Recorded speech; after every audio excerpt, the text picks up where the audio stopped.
Eu quero compartilhar com vocês hoje uma palavra, começando um texto maravilhoso em 1 Pedro, capítulo 1, verso 2. Um texto tão lindo de 1 Pedro, capítulo 1, verso 2. Ele diz assim: eleitos segundo a presciência de Deus Pai, em santificação do Espírito para a obediência e aspersão do sangue de Jesus Cristo. Graça e paz vos sejam multiplicadas. Eu acredito que seja uma boa maneira de você cumprimentar as pessoas, dizendo a elas graça e paz. Porque o apóstolo Paulo, ele diz, não é? Lá em Efésios, justamente em Efésios, Pedro falando sobre graça e sobre a paz.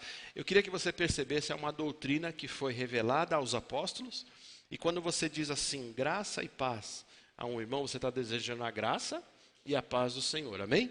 E ele diz aqui, graça e paz sendo multiplicados, ou seja, graça é algo que você pode crescer em graça, e paz, pode crescer em paz. Lembra que eu falei, em justiça você não pode crescer, porque nós já fomos feitos justos, justificados. Diga, eu sou justificado. Diga, eu sou justificado. Isso. É importante você falar firme quando a gente pede para você repetir aqui. Agora, na graça e na paz nós podemos crescer. Podemos crescer em graça, em conhecimento. E esse texto, ele diz assim, ó, eleitos segundo a presciência de Deus Pai. Deus, ele não faz, segundo o que diz a Bíblia, ele não faz acepção de pessoas. Ele amou o mundo de tal maneira que deu seu Filho para que todo aquele que nele crê não pereça, mas tenha a vida eterna. Ele amou o mundo, ele não vai amar, ele já fez isso pelo mundo, amém? Ao ponto de ele dar o seu próprio Filho. E quando Deus não faz acepção de pessoas, e pelo fato de ele não fazer acepção de pessoas, ele ama toda a humanidade. Não existe ninguém na humanidade, não existe ninguém na terra que poderia dizer assim que Deus não me ama. Ou eu não sinto o amor de Deus, ou eu não fui tocado pelo amor de Deus, porque Deus ama a todos. Agora nós precisamos conhecer esse amor e ser tocados por esse amor. Mas ele diz que nós fomos eleitos. E a eleição nesse sentido não é um sentido de Deus ter marcado alguns. Não é porque Deus marcou alguns, só alguns serão eleitos e outros não. Existe uma linha que nós respeitamos, só não cremos dessa maneira, que é o calvinismo. A gente já citou isso aqui várias vezes. O calvinismo acredita que Deus marca alguns para serem salvos. Nós cremos que Deus não faz acepção de pessoas. E de fato, Ele dá a cada um o que a gente chama de livre-arbítrio. A gente não tem uma definição melhor, um termo melhor, mas a gente acaba usando livre-arbítrio. Mas cada um tem o poder de escolha. Eu não sei se você percebe isso, mas você está aqui esta manhã porque você quis, sim ou não? Amém? Ou você está forçado? Quem recebe a fé, quem anda na palavra, é porque quer fazê-lo. É uma escolha. Deus, Ele quer o nosso coração, a nossa escolha. Ele não quer que você faça algo forçado. Amém? De fato, alguns não são dele, não serão dele. Por quê? Porque justamente não querem escolher a Deus. E Deus não vai forçar que Ele os escolha. Que eles o escolha, né? Melhor dizendo. Agora esse texto diz, eleitos segundo a presciência de Deus Pai. Aí ele fala, em santificação, põe o texto de novo, em santificação do Espírito. Ou seja, o Espírito Santo, ele tem o ministério de nos santificar. O Espírito Santo tem o ministério de santificar você. O ministério do Espírito Santo é a comunhão entre Cristo, a igreja, entre os irmãos, mas também de santificar a sua vida. Essa obra é do Espírito Santo, amém? E ele fala, para a obediência e aspersão do sangue de Jesus Cristo, porque o sangue de Jesus Cristo, ele é a porta, ele é o único caminho, ele é a figura mais importante da salvação. Nós precisamos ter a consciência do sangue de Cristo. fomos lavados pelo sangue de Cristo.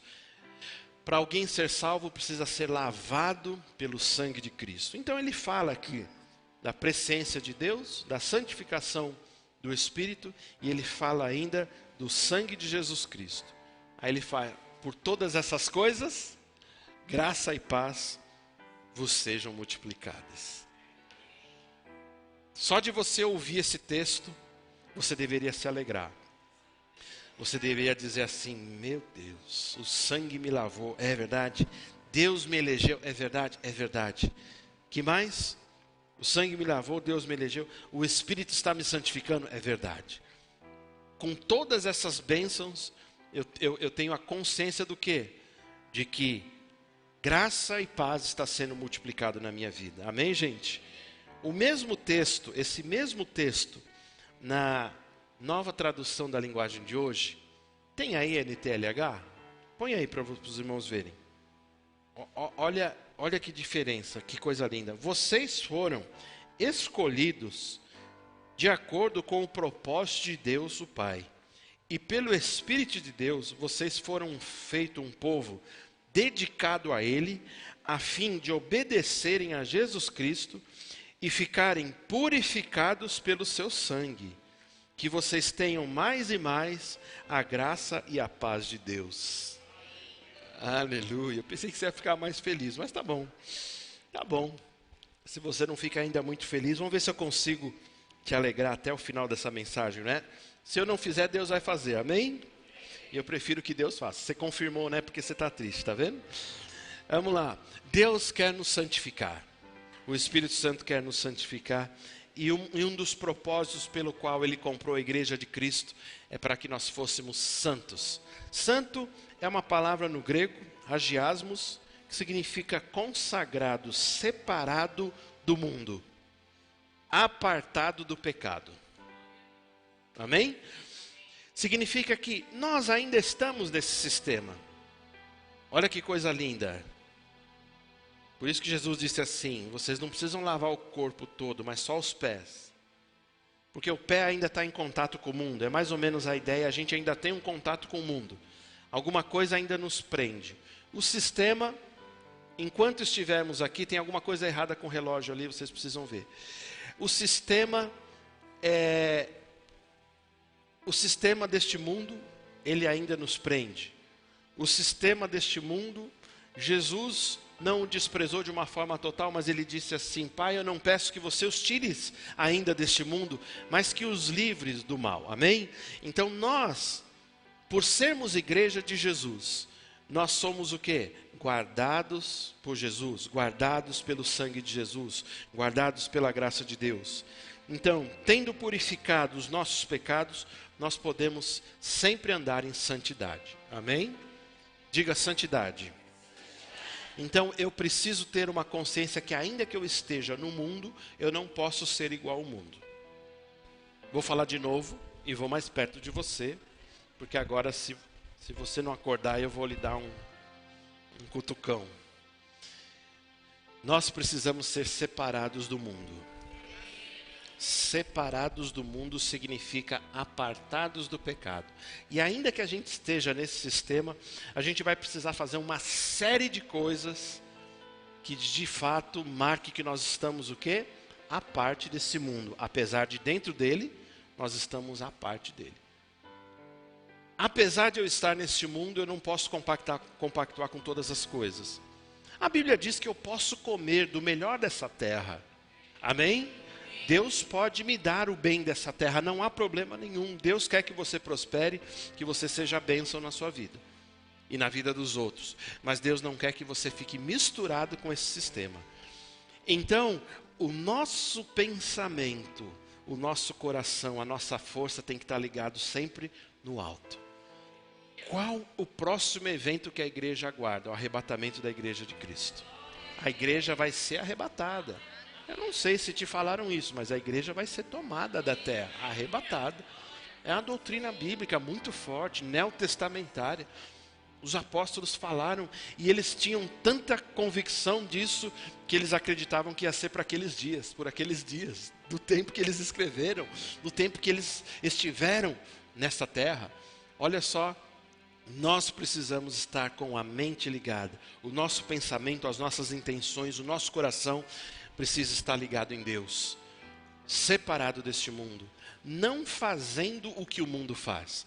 Por isso que tudo que se refere ao pecado, tudo que se refere ao hedonismo, não é? Que é justamente a prática do pecado ou viver na prática do pecado, nós precisamos estar separados, apartados. Por isso que você precisa ter um coração puro. E não adianta somente ter sido purificado. Quando eu falo coração, você sabe que é o teu espírito. O teu espírito foi purificado pelo sangue. Mas todos os dias eu preciso purificar o quê? A minha mente. Quando eu purifico a minha mente, quando eu tiro aquilo que pode poluir a minha mente, o que eu estou fazendo? Eu estou me preservando. Está entendendo? Quando eu tiro aquilo que pode me poluir, eu estou me preservando. Então eu preciso guardar os meus olhos, os meus ouvidos, o meu coração. Eu não posso deixar coisas que podem contaminar a minha vida entrar na minha vida. Por isso que nós precisamos tomar cuidado com aquilo que a gente assiste na TV. Pastor, você está falando que a gente precisa tirar a TV da sala? Não. Se você quiser tirar a sua TV, se for de uma tela fininha, dê aqui para a igreja, que a gente está querendo colocar umas telas aqui, tá bom? Mas eu não estou falando para você necessariamente tirar a sua TV, mas você selecionar aquilo que você assiste. Aquilo que você assiste pode contaminar você. Aquilo que você ouve pode contaminar você. Então você precisa ter um filtro grande e falar assim: ei, isso aqui não presta, isso aqui não convém. Agora vai chegar um período de carnaval, não vai? Não vai? Aí vai aparecer uma moça dançando lá na frente, não vai? Fazer assim? E outras coisitas mais? O que você vai fazer? Vai ficar vendo aquilo? Não é só na hora, mas é um bom exercício desligar a TV e consagrar-se a Deus. É muito mais gostoso consagrar-se a Deus, ler a palavra, ouvir uma palavra, não é isso? Orar, ficar derramado diante dele. Amém, gente?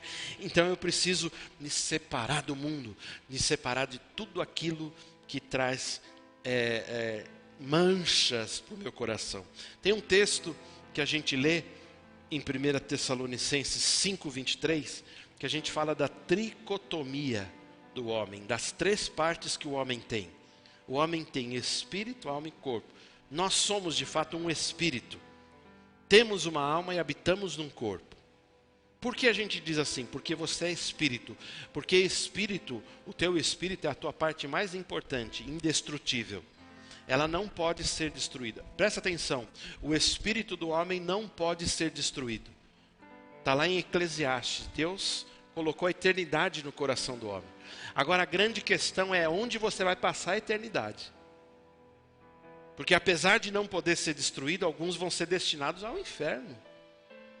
Agora nós não somos daqueles que se perdem, somos daqueles para a salvação. Eu creio que você foi chamado e eleito para a salvação, amém? Mas você é um espírito.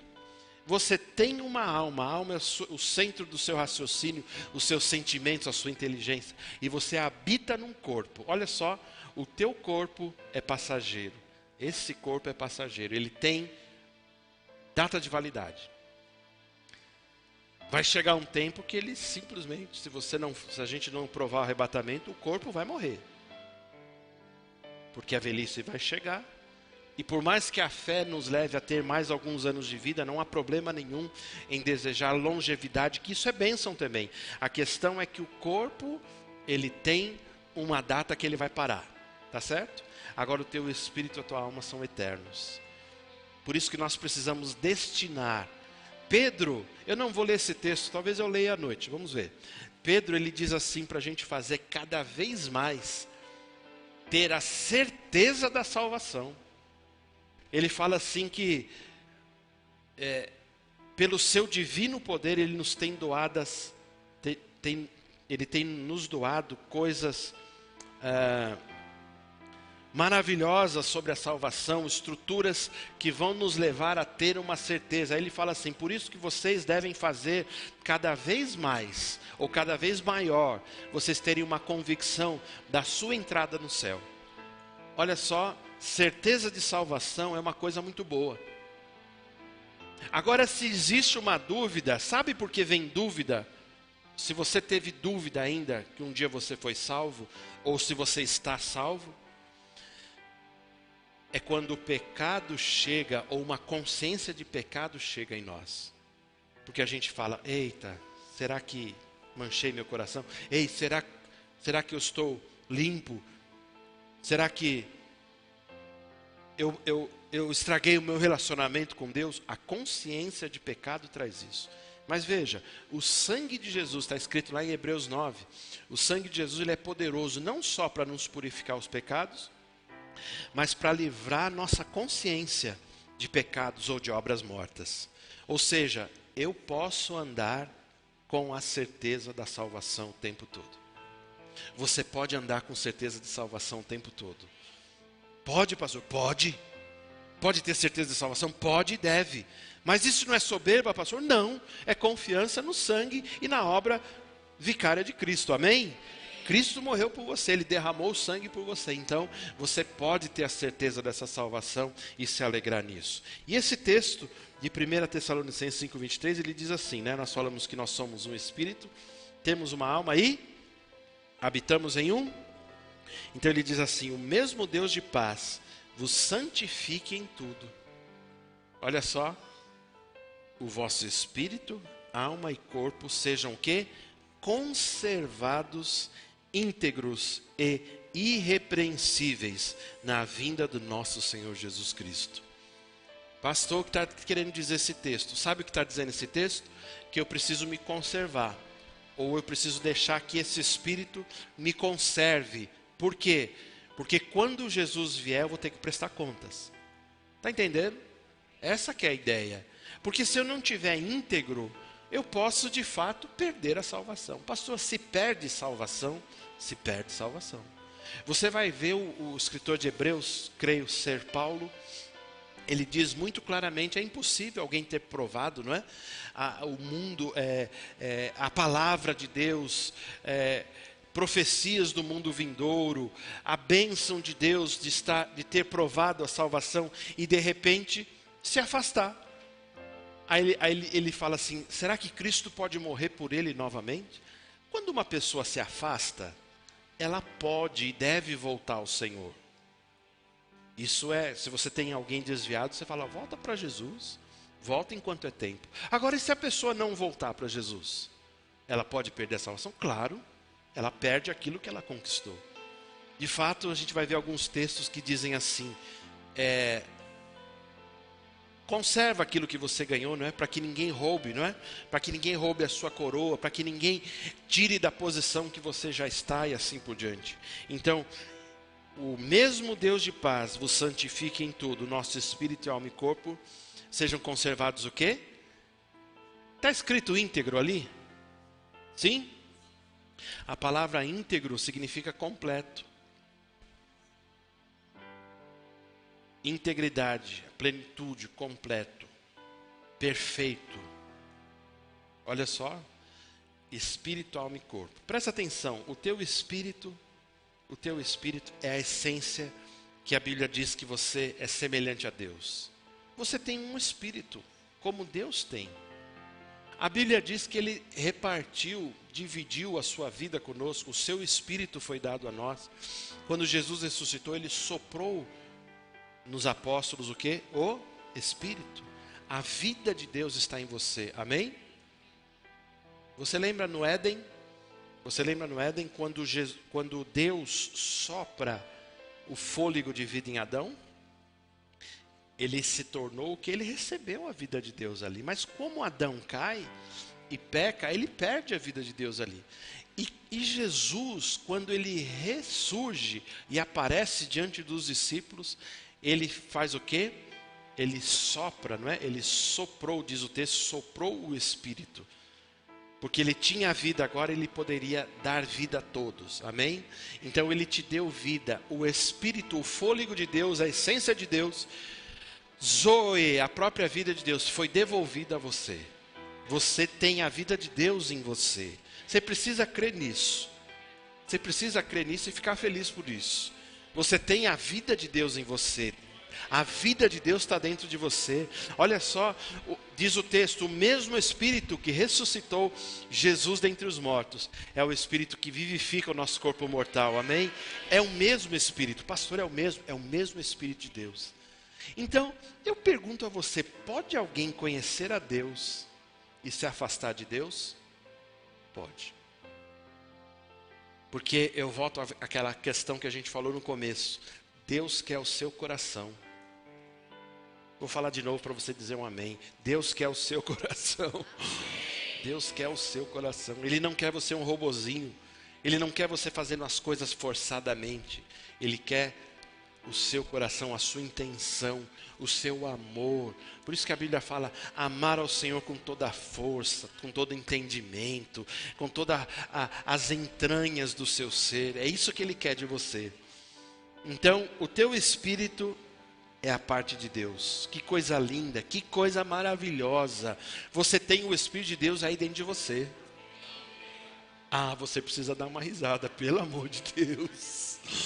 Dá um sorriso aí, eu quero ver todo mundo sorrindo, sorrindo. Todo mundo tem que mostrar um sorriso. Você tem o Espírito de Deus. Você tem que falar para você mesmo, eu tenho o Espírito de Deus, o próprio Deus habita em mim. Olha que coisa linda, a Bíblia fala que Deus não vai habitar em templos feitos por mãos de homens. Deus não habita nesse lugar de paredes. Ele habita no coração humano, que o deseja. Porque nem todos o desejam. Você deseja a Deus? Então, olha que coisa linda, você tem a essência de Deus. Eu queria que você entendesse isso. O DNA de Deus está em você. As células de Deus, a vida de Deus está em você, está vendo? É por isso que você tem. Muita gente fica com medo de falar, fala assim, ô pastor, isso aí é soberbo, isso aí é blasfêmia. Não, você tem muita da característica de Deus. Você tem, como Deus tem um espírito criativo também. Deus pode te dar criatividade, Deus pode te dar estratégias, Deus pode fazer você sonhar caminhos bons, caminhos altos. Deus pode te dar estratégias para você prosperar, isso são coisas de Deus. Deus pode fazer você ter saúde divina, amém? Deus pode fazer você orar por você mesmo, ao ponto de você ser curado. Você pode orar por pessoas, a alegria de Deus está em você, a saúde de Deus está em você, receba isso, fique alegre com Jesus, nós precisamos nos alegrar, esse Espírito está em nós, amém gente? Não é outro Espírito, não é o Espírito, olha que lindo, não é o Espírito do mundo, é o Espírito de Deus, é o Espírito de Deus que está em nós. Eu fico pensando, como pode um cristão ser triste, não é? Como pode um cristão ser rancoroso? Como pode ser um cristão amargurado? É um cristão que não entendeu a palavra como ela é. Porque se eu entendo, a felicidade ela simplesmente está em mim. Eu lamento dizer, com todo respeito a você, eu não dependo de você para ser feliz. Desculpa aí, viu? Mas eu gosto de ser feliz com você. E se você quiser, vamos ser felizes juntos. Agora, eu não dependo do seu sorriso, da sua felicidade, porque eu sei da onde eu vim. Eu sei para onde Deus está me levando. Deus está me levando para o céu. Ele me deu o Espírito dele. O Espírito. Só que ele fala da alma, não fala? Sim ou não? Sim. Alma. A alma é algo que talvez deixa os cristãos acabrunhados, tristes, cabisbaixos. Sabe por quê? A alma está ligada aos sentimentos. E o sentimento é algo que vai nos afrontar enquanto nós vivermos. Os sentimentos nossos vão nos afrontar enquanto nós vivermos. Por isso que, não sei se você já acordou com uma sensação de que as coisas não estavam bem. Já acordou com uma névoa? Está um sol de lascar lá fora, mas você acorda pesado. Você fala assim, não sei o que tem, mas hoje não está bom. É um sentimento. Às vezes está tudo bem. Todos vivos na família, ninguém no hospital, todos com saúde, tem comida em casa, as contas estão pagas, mas uma tristeza se aloja no seu coração e você não sabe por quê. Sabe por quê? A sua alma fica às vezes questionando coisas e a sua alma muitas vezes ela fica dependendo até das situações para ficar feliz. Por isso que o nosso trabalho, irmãos, Aprende isso. A nossa vida cristã, o nosso trabalho é dominar a nossa alma.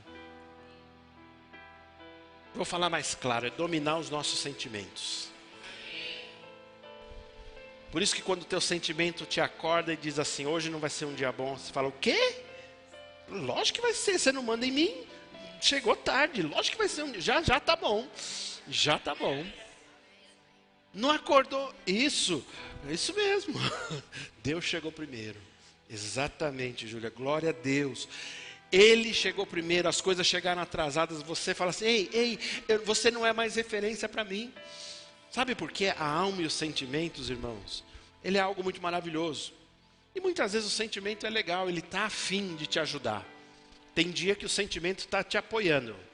O sentimento é como se fosse um outro ser dentro de você, que acorda e ele fala assim, hoje eu estou afim. Você está afim também? Aí você olha para ele, opa, eu estou, vamos. Aí vão correr, vão fazer as coisas. Mas tem dia que ele está deprimido. Davi uma vez acordou deprimido. E ele tinha ido a um culto. Eu estou brincando, né? Estou parafraseando aqui. E ele tinha ouvido tantas coisas boas de Deus, que Deus o livraria, que Deus o faria ser vitorioso nas lutas, que Deus não deixaria ele morrer na mão dos inimigos, que Deus o prosperaria, que Deus daria tantas coisas boas. E Davi nem se preocupava com essas coisas, porque a Bíblia diz que ele era um homem segundo o coração de Deus. Ele amava ao Senhor, não por aquilo que Deus dava a ele, mas porque ele aprendeu a amar o Senhor. Mas um belo dia, ele foi a um culto, e quando ele dorme, no dia seguinte, a alma dele amanhece deprimida. E ele escreve um salmo, ele diz assim, por que estás abatida, ó minha alma? Por que te perturbas dentro em mim? Espera em Deus, pois ainda eu louvarei. Olha só, você pode, é uma coisa doida, né? Falar para você mesmo. Uma grande parte da sua vida vai ser ministrar a você mesmo, a falar com você mesmo, a convencer você mesmo e falar assim, ei garoto, levanta aí, acorda rapaz, levanta. Posso dar um tapa em alguém aí? Então dê um tapa em você aí. Dê um tapa, posso dar um tapa? Não. Ei, sabe assim, ó, ei rapaz, ei, levanta. Olha no espelho, dá ordem para você mesmo. Eu não sei o que você precisa fazer, mas você precisa vencer o seu eu. A gente cantava uma canção aqui, né? Fizeste-me livre de tudo, da morte, inclusive de mim. Deus me fez livre de mim mesmo. Deus te livrou de você mesmo. Você não pode ser refém de você mesmo. Eu não sei a história que você tem, eu não sei os problemas que você talvez esteja vivendo, mas você tem duas escolhas: ou ficar mergulhado neles, ou dizer assim, ei, esses problemas são como gafanhotos. Vou comer um café da manhã. Vou passar como um trator por cima deles.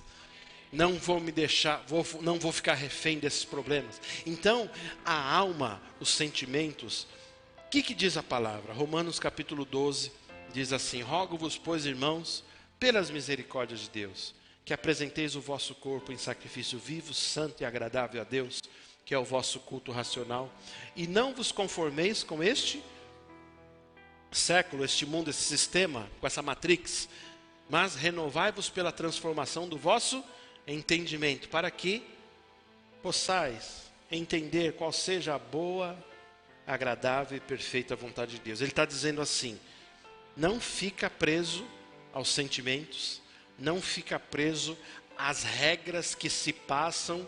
Sabe aquelas regras que vêm muitas vezes e determinam as coisas, vai ser assim? Você diz, não precisa ser assim. Eu tenho uma ordem de Deus antes. Então eu me encho da palavra, eu me encho das instruções do Espírito, eu me encho dos princípios de Deus, me alegro neles. E o que acontece? A minha alma vai sendo treinada. Por isso que eu não posso deixar a minha alma dominar, mas a minha alma precisa obedecer. Sabe quando você não tem vontade de fazer uma coisa que deve ser feita? Já viu isso? Sabe quando a pessoa fala assim, eu não estou afim? Quem já falou isso? Eu não estou afim. O que é? Você tem energia no corpo, precisa fazer, não é aleijado, né? Tem condições de fazer, mas quem não está afim, a alma. Aí o que você fala? Eu não estou afim. Na verdade, ela está sussurrando. Fala que você não está afim. Né? Ela está falando assim, fala que você não está afim. É sua alma, é você não está afim porque você acha que você não precisa fazer. Mas quando você é disciplinado, quando você entende que a alma, ela precisa se sujeitar ao Espírito. Irmãos, é isso que eu estou ensinando a você. A alma precisa se sujeitar ao Espírito. Pastor, não tenho motivo para me alegrar. Ah, não tenho? Então, você não tem alma? Então eu vou começar a dar risada agora, só de raiva. E começo a rir. Pastor, é forçar. E daí? Bota a ordem na alma para ela aprender que ela não domina. Eu não estou sentindo, não estou afim de fazer isso. Agora que eu vou fazer. Ah, não estou afim? Agora que eu levanto e vou. Não é? Não estou com vontade de orar? Agora que eu vou levantar e vou orar. Sabe os sentimentos em relação às pessoas? Ah, eu não estou a fim de perdoar. A pessoa envolve Deus, né? Ela tem a coragem de colocar Deus. Ela fala assim, eu não senti de Deus. Eu sei que você nunca falou isso, só eu falei isso. Deus não falou ao meu coração. Aí a gente já se respalda, né? Porque está falando que é Deus, né? Deus não tem nada a ver com isso. Primeiro, quando você tem que perdoar alguém, não é sentimento, é mandamento. Eu não preciso sentir, eu preciso falar, eu te perdoo em nome de Jesus. Então eu não preciso sentir no meu coração para fazer. Mas ele diz mais, espírito, alma e corpo. Então que o teu espírito é a parte de Deus, que você precisa orar em línguas, precisa ser renovado, precisa praticar os princípios, precisa adorar a Deus, precisa congregar. A alma, você precisa renovar sua mente pela palavra, para que você possa fazer ela ser sujeita à vontade de Deus. Agora o corpo, esse mesmo texto de Romanos, ele diz assim, rogo-vos, irmãos, pelas misericórdias de Deus, ou pela compaixão de Deus, que apresenteis o quê? O vosso corpo em sacrifício vivo. Então ele é o destino para a nossa tricotomia. O corpo, ele também tem um destino, sacrifício vivo. O que é sacrifício vivo? É você pegar a faca, se cortar e se matar. Não. É um sacrifício vivo. É um sacrifício vivo. O teu corpo fica sujeito a fazer a vontade de Deus. Aquilo que eu falei no começo, a santificar-se, a não entrar em pecado, a não ver coisas que podem sujar nossa mente. Você sabia que a gente não deve ver filmes violentos? Porque quando eu vejo filmes violentos, eu infrinjo o texto que diz assim, não colocarei diante dos meus olhos coisa má. Eu sei que muitas vezes a gente quer às vezes se divertir, ver um filme, não é problema nenhum. Mas tem filmes que é uma carnificina, não é? Sem um propósito nenhum, não é? E as pessoas ficam vendo aquilo. Por isso que eu sacrifico o meu corpo, não entregando ele ao pecado, não deixando ele fazer o que ele quer, não deixando ele falar o que quer, não deixando os sentimentos aflorarem. Mas o corpo, ele fala do sacrifício vivo. Ele diz assim, que eu não posso fazer com o meu corpo aquilo que vai infringir a lei de Deus. Irmãos, tudo o que é pecado, muitas vezes está relacionado não só à alma, mas ao corpo. Muitas vezes você vai ver que são pecados que o corpo pode fazer, não é? Então a Bíblia fala sobre o adultério, a Bíblia fala sobre glutonarias, a Bíblia fala sobre inveja, a Bíblia fala sobre sentimentos errados, não é? Que o seu corpo e a sua alma podem ter. Então, aquilo que infringe a vontade de Deus, eu entro no pecado. E a Bíblia diz que um pecado, uma vez consumado, ele gera o quê? A morte. A Bíblia diz assim que cada um é tentado segundo a concupiscência do seu coração. Cada um tem algum tipo de fraqueza. E Satanás, o tentador, ele vai tentar derrubar você naquilo que você é fraco. Por isso que a Bíblia diz que você deve fortalecer-se no Senhor, na força do seu poder, fortalecer a sua mente, guardar a sua mente, para quê? Para que você não caia em tentação. Ele quer nos santificar. A Bíblia diz assim: amarás o Senhor teu Deus de todo o teu coração, de toda a tua alma, de todo o teu pensamento. É dedicar-se inteiro a Ele. E o que fazer então se pecamos? Se pecamos, temos um advogado junto a Cristo, junto a Deus, Jesus Cristo, o justo. Deus elegeu Jesus como advogado, nosso advogado perfeito. Ele está intercedendo por nós diante de Deus. Nós temos nele, sempre temos nele, perdão dos nossos pecados. Eu já falei aqui, falei na semana passada um pouquinho. O pecado, ele foi arrancado de mim e de você, amém? Você crê nisso? Nós não temos mais prazer em pecar. Você não tem prazer em fazer coisas erradas. Quem se converteu não tem prazer em ficar no erro. Não tem mais alegria em ficar. Mas muitas vezes você pode errar, em algum momento você pode errar, você pode pecar, porque a carne ela ainda é fraca. Você pode falhar em algumas coisas. E João ele deixa claro, ele diz assim: filhinhos, eu vos escrevi para que não pequeis. Mas, se vocês pecarem, vocês têm um advogado junto ao Pai. E é bem interessante que em 1 João, eu li esse texto na semana passada, ou na terça-feira, 1 João capítulo 1, verso 9, diz assim: se confessarmos os nossos pecados, Ele é fiel e justo. Põe aí, 1 João 1, 9. Ele é fiel e justo para nos perdoar o quê? Os pecados e nos purificar de toda injustiça. Vamos falar junto esse texto? Se confessarmos os nossos pecados, Ele é fiel e justo para nos perdoar os pecados e nos purificar de toda injustiça. Amém? Amém, queridos? Então, a palavra de Deus é essa: eu posso ser purificado, santificado. Se eu pequei, se eu errei em algum momento, eu posso, Senhor, eu errei nisso. É confessar o pecado. Amém? Eu errei nisso. É confessar. Então ele fala, se é uma condicional, se eu confessar. Então quando eu confesso, sabe o que significa confessar? É reconhecer. Reconhecer que errou. Reconhecer que errou. Davi era chamado um homem segundo o coração de Deus. Por quê? Porque ele reconhecia os erros dele. Teve muitos erros, muita gente fala, teve muitos erros, né? Na carreira dele. Só que ele tinha um coração que se arrependia facilmente, que chegava diante de Deus. Ele falava, Deus, tu és tudo que eu tenho, tu és o meu escudo, o meu... Ele diz assim, não afastes, não é? Ele temia que Deus se afastasse dele, né? Então ele fala, não afastes de mim o teu espírito, porque ele o amava, ele o queria, ele o desejava demais. Está entendendo? Deus, Ele quer esse sentimento em mim e em você, que nós o amemos. Porque se você confessa que você errou, sabe o que está dizendo? Você está dizendo assim, Deus, eu não estou fiado, não estou apoiado na minha autojustiça, porque não funciona. Mas eu estou arrependido pelo erro que eu fiz. E eu sei que existe um sangue poderoso para me purificar nesse momento e me manter, não é?